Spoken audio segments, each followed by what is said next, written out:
So when you were younger, you were usually in one of two camps. You were either into Pokemon, or you were into Digimon. Or you were a weirdo and you were into Monster Ranchers. I was into all of that shit. But hear me out, hear me out. I was 8 years old when the very first Digimon anime came out. And the idea of these kids going off to summer camp, then being sucked into, of all things, the digital world, during a time when the idea of what it meant to have a digital world was very ambiguous. Like, personal computers were barely even a thing at this point.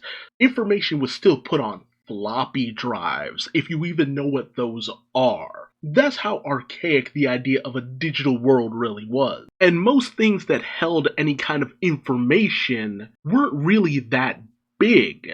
And to have a series that took the idea of essentially what was a Tamagotchi and trying to paint it as, yes, they're connected to this wide digital world of the internet or whatever. It was wide and expansive, roaming plains, dense jungles, and it took kind of a little bit of a surreal approach to certain things. But the way they painted the digital world with these watercolors and kind of vague brushstrokes, there was just something inherently appealing about it. And then you got into the whole thing of Digi-Destined. It was your destiny to come to the digital world and save it from catastrophe and calamity and destruction.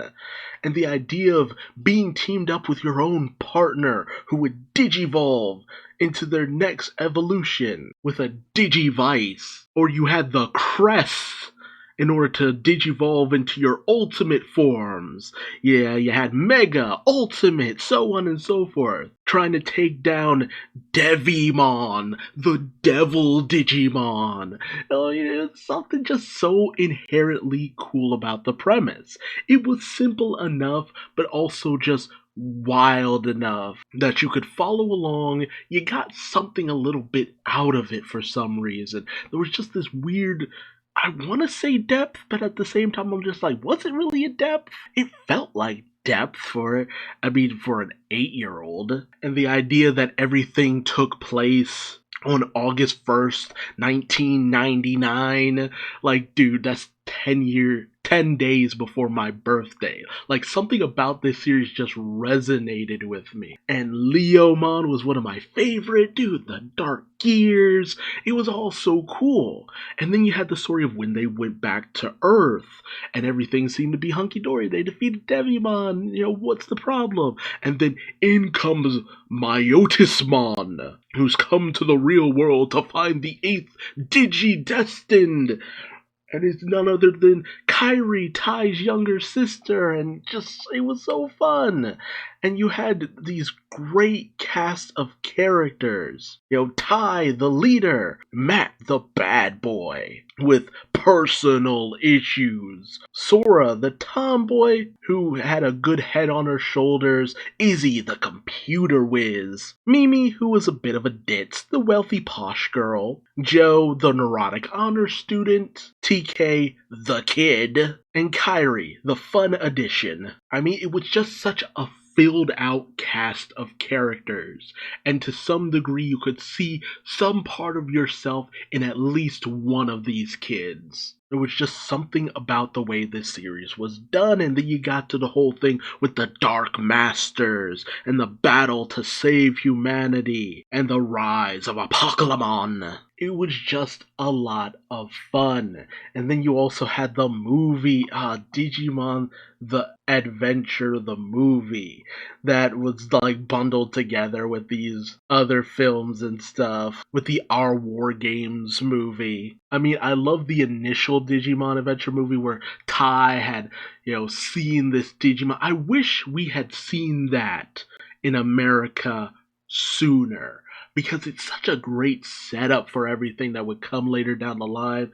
But America didn't really believe in having something that short in theaters, so it ended up bundled together with the Our War Game movie, which was still a great movie. It was such a fun, like, this is the next level. Ty's a little bit older, and they're in the real world, and there's this digital threat online, this virus entity that the Digimon have to go in and try to take down. And I remember the evolution into their ultimate forms? Where Ty and Matt, their Digimon fused into this thing called Omegamon, which I'm just like, what the fuck is an Omegamon? It was so cool. And they stopped what was, I think it was Diablomon, and it was so awesome. Like, there's a reason why people don't give Mamoru Hosoda more shit about the fact that he essentially just remade this series with Summer Wars. Because it's just like, it was just such a good movie. Like, come on. It was such a good movie. And then you ended up in Digimon Adventure 02. Ty and the gang were still around, but it centered more on a new cast of characters. TK and Kari had a little bit more emphasis and were a little bit further towards the forefront. But you had newer characters like Davis, Yoli, and Cody. Davis was this hot-headed young kid who had this crush on Kari. He was not my favorite because he was kind of a dumbass, but at the same time, it was fun enough. He was different enough from Ty that it didn't feel like them just doing Ty all over again, and I really appreciated that. And his weird rivalry with TK was interesting. Yoli, who was kind of like a Mimi Sora hybrid to a certain degree. And then Cody, who a lot more serious, small yet serious in a lot of ways. But, Ken, the Dark Digital Emperor, Digimon Emperor, whatever. And his partner Wormmon. You were dealing with these things called the Dark Rings who were enslaving people, and the control spires and this, that, and the other. It was basically a way of doing the Dark Gears all over again, but it was still pretty fun nonetheless, because it's just like, it's a new Digimon adventure. And I especially love the moment when the Digimon Emperor reverted back to being Ken, and how he reformed more or less and started to become a better person. And then you got the next level of a Digimon evolution, Digivolution. And the real selling point of the series was the DNA Digivolution, where two different Digimon would merge into a stronger one. That was the fun stuff. Because initially there was this premise of like, oh, you have like armors, you had certain routes you could take in regards to Digivolution. You'd go one way and have one ability, or another way and have that ability. That was all fun, well and good, but the real selling point was the cross evolutions. Those were wicked. And Black War Greymon, man, Black War Greymon was so cool. Like, what a badass Digimon. I would have loved to be the partner of Black War Greymon, but he was way too angsty for anything like that. But, the final situation was something to do with the dream world and the return of Myotismon becoming Malamyotismon because of these things called the dark spores. It's always got to be dark or black something. But I remember kind of being somewhat lukewarm on the finale, as the finale of Digimon Adventure 02 was kind of like a finale. Like, this is the end of everything. Because you had everyone kind of traveling the world and doing this, that, and the other. Really incorporating the digital world and the real world together. Definitely a fun series that I really enjoyed. It really did feel like the next step in the series. Although the movie that it had, where you had the going to America and the golden armor stuff, and that was kind of like a little bit over my head. Not a bad movie, but just, I don't know, I just didn't gel with it as much as I thought I would. But speaking of gel, Digimon Tamers. It was such a widely realistic approach to Digimon, whereas the original Digimon felt like it was trying to take more of a Pokemon approach to things. This Digimon series felt like it was trying to take a more Yu-Gi-Oh-esque approach, mostly because of the fact that it was dealing with Digimon cards, and you would just slide it through the reader and stuff like that. The whole idea of specialized items that you could put on your Digimon to help strengthen them was cool, but I felt like it was never used enough, especially once they actually went into the Digimon world. But the idea of this kid creating his own Digimon partner, Takato, and creating Guimon was far out there, and I love the idea of that. And it helped that Guimon was actually kind of cool, especially when he digivolved. And you also had Henry and Rika, who had Terriermon. Man, Terriermon was awesome. The best thing out of the O2 movie, Terriermon. I was glad to have him back. But the one that launched a million furries, Renamon, gee, that was wild. Then dealing with the Digidevas, who were invading the world trying to take things over. Ipmon, who was always treated as a bit of a joke, but ended up turning on the tears when he became Beelzemon. And man, Beelzemon was just, oh, I'm sorry, man. It was 2001, dude. It was all about the edge at that point. And just murdering Leomon, who was Jerry's partner, and everything that happened with Jerry was just so sad.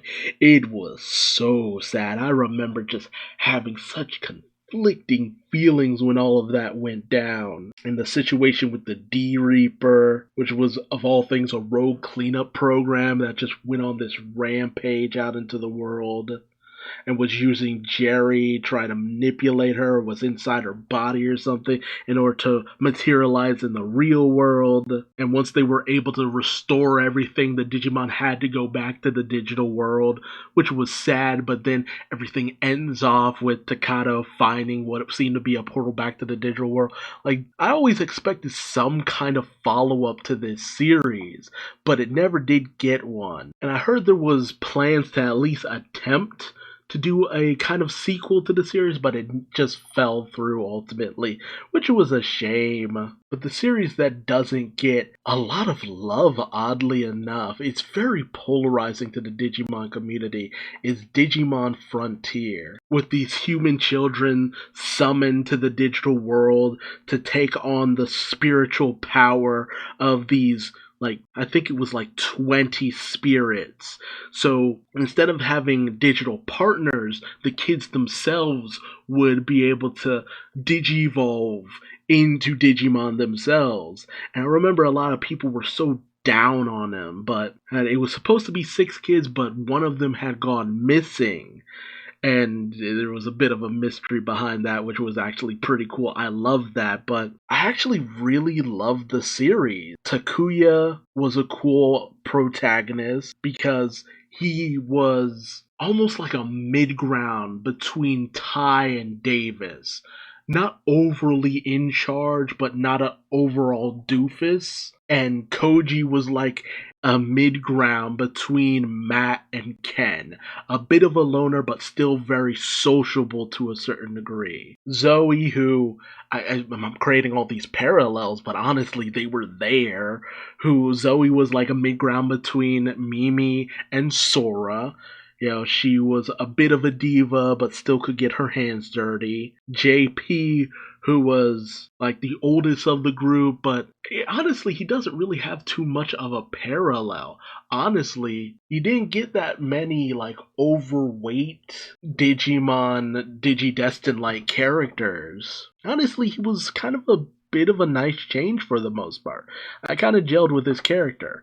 And Tommy, who was the youngest, and was just always kind of felt a little bit like the TK of the group, but a little bit older than what TK was. A little bit more of a fun-loving character. And the 6th character, Kochi, who just has a very unfortunate direction that his character goes in. It was all in this effort to take down the evil Digimon Lucemon. And for the most part, I really loved this series. It was fun, it was interesting, it was more straightforward than a lot of the other Digimon series, and I love the idea of like turning into a Digimon and battling it out with other Digimon.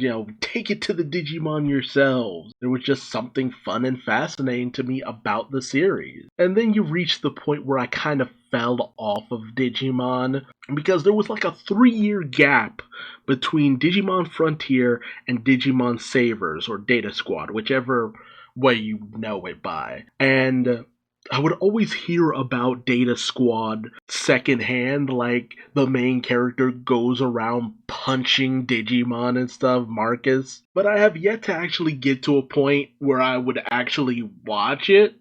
It was airing, and from time to time I'd pop in and I'd see them and it's just like, oh, they're cops, that's interesting enough.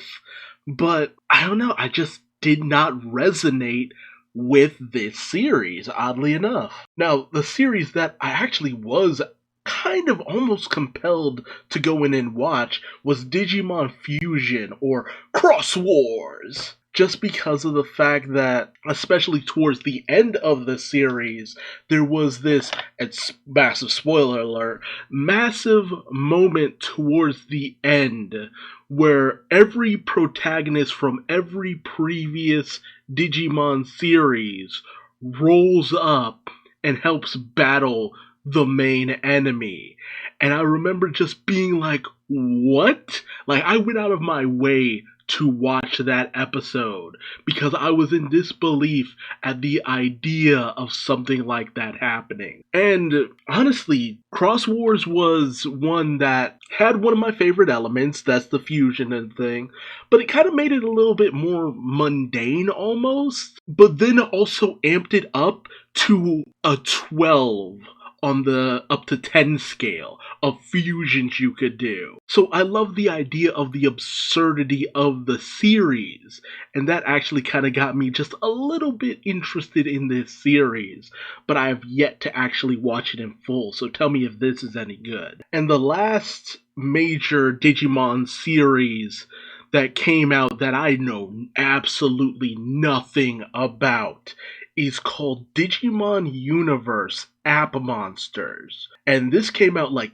5 years ago. And I know nothing about this one. Nothing. And to a certain degree, I kind of started to think that maybe that was the sign that Digimon was dying off, because I had heard nothing about this series. It was only while doing the research for this video that I even came upon this series, and I feel insulted because I at least knew about the previous ones that I hadn't even watched, even when it comes to friggin' Power Rangers, which I don't watch anymore. So every once in a while I'll hear about the newest season or have some kind of allusion to it, but this one went so far over my head, it might as well be in space. So please tell me, was this series any good? Because even its Wikipedia entry is small, like insanely small, insultingly small. Like even Cross Wars has a bigger entry than App Monsters. I mean, the entry on the main protagonist of App Monsters isn't even a paragraph. That really throws me off, man. It really makes me wonder if there was something wrong with App Monsters. So if anyone watched this series, please let me know what the deal with this series is.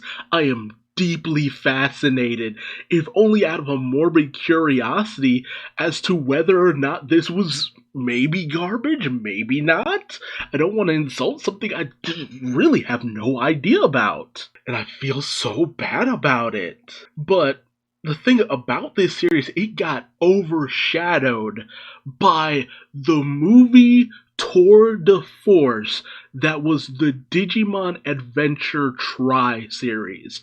Kind of like a follow-up to Digimon 02. So it's like you got Digimon 01, Digimon 02, and Digimon Tri, which is like a fancy name way of saying 3.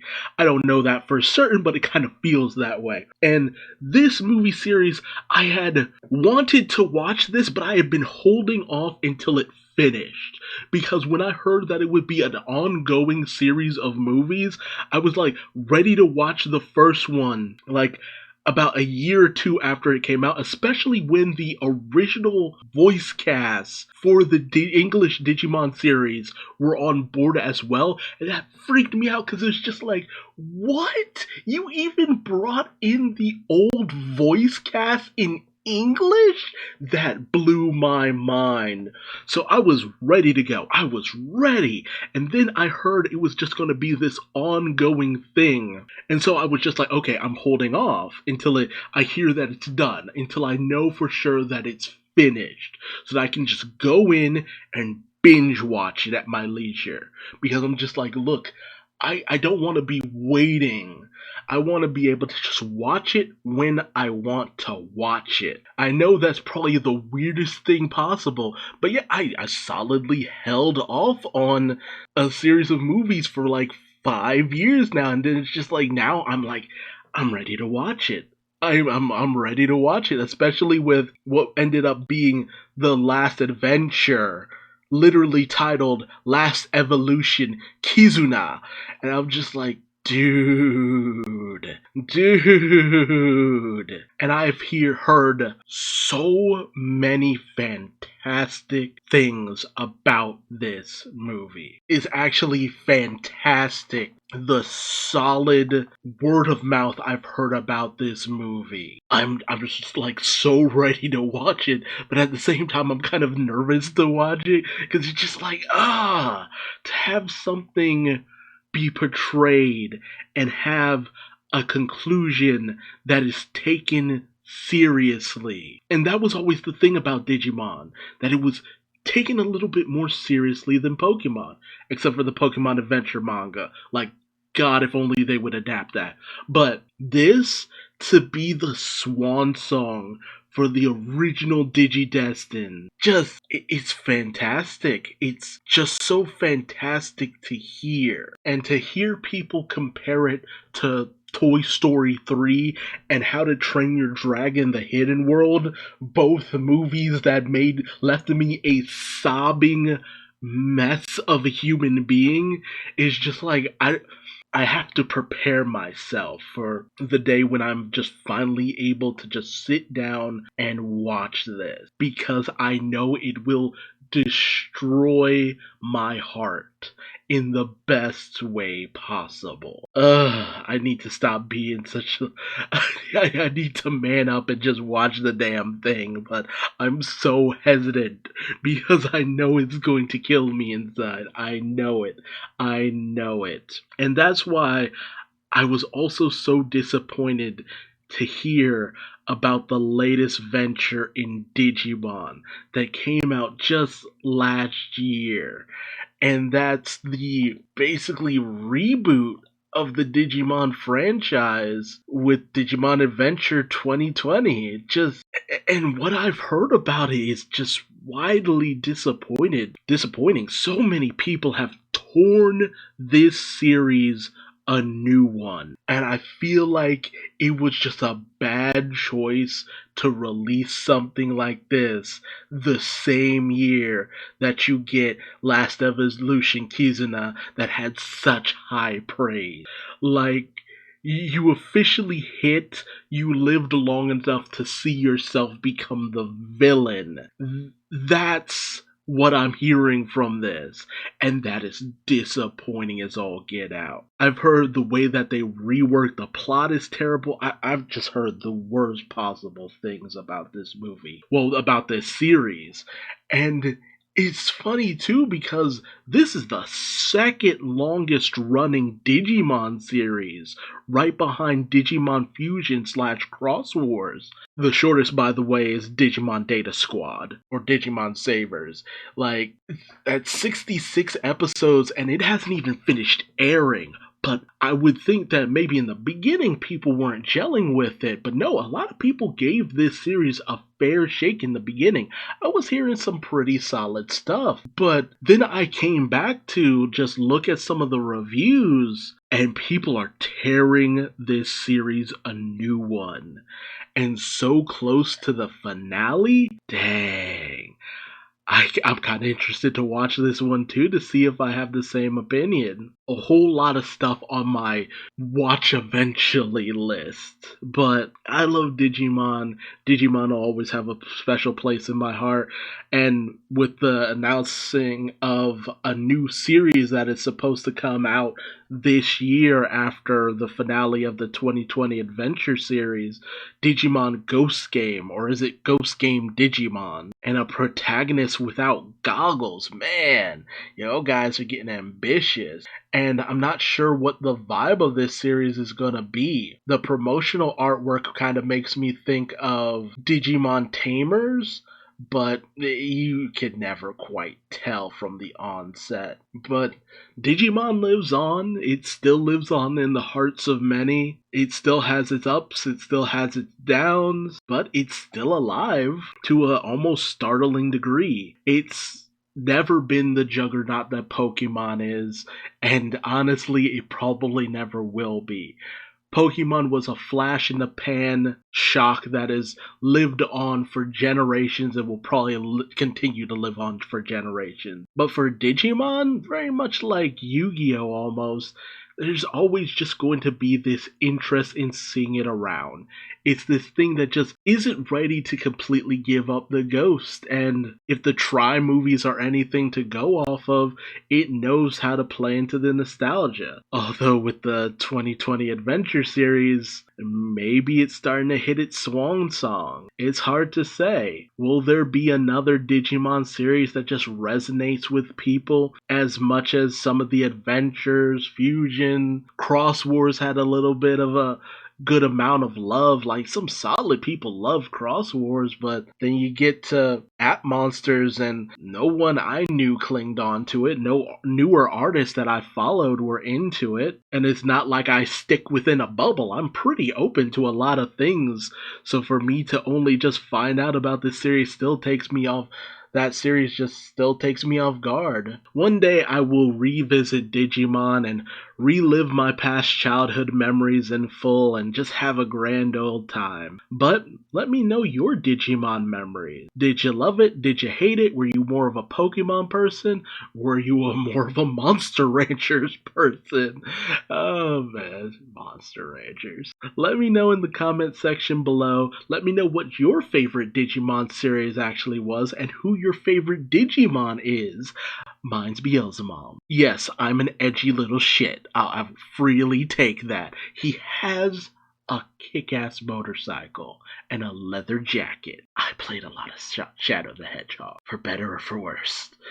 Regardless, let me know in the comment section below. If you like this video, like, comment, subscribe, bell, all that good YouTube stuff.